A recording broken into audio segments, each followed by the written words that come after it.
Last episode, we split our file into sets, and organization was only half the reason. Today is the other half, modes. By the end of this video, our colors will have a light mode and a dark mode, and our spacing and type will change with the size of the screen. Here's the problem modes solve. Every token in this file has exactly one value. Our grays run light at the top, dark at the bottom, always. But a screen in dark mode needs that ramp the other way round. So here's today's new directive, /modes. It takes a type, color scheme, and then the modes themselves, light and dark. It sits at the top of a set, and it means every token in that set can carry a different value per mode. Let's write it. At the top of the color set, / and modes.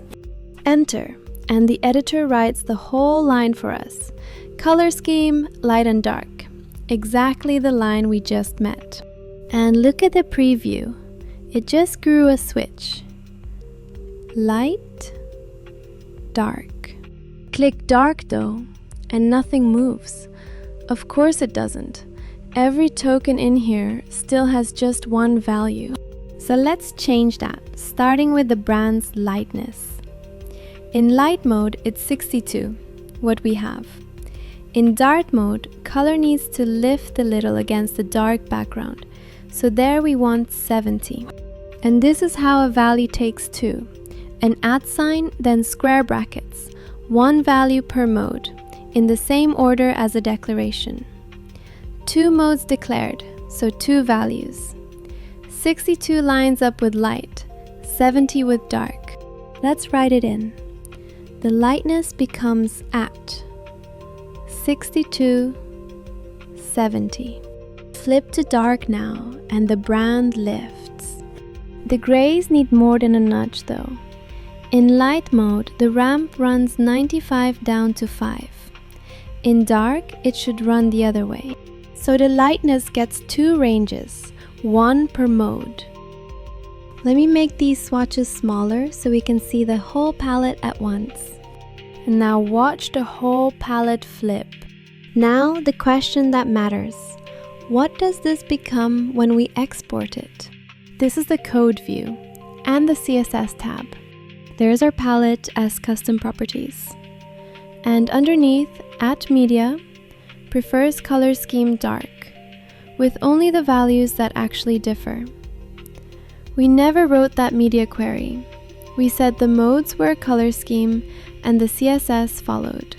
And the tab next to it, W3C, the standard tokens format other tools read.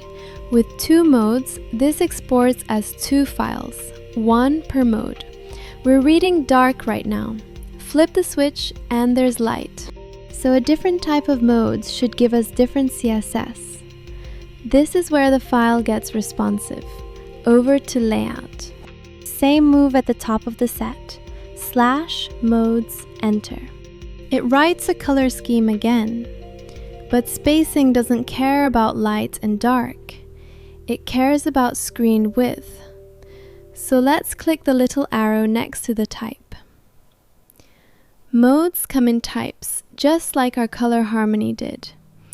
Color scheme is one, breakpoints is another, plain or fluid. And there are more for later. Container, contrast, motion, theme, density, and direction. Each one tells the output what the modes mean.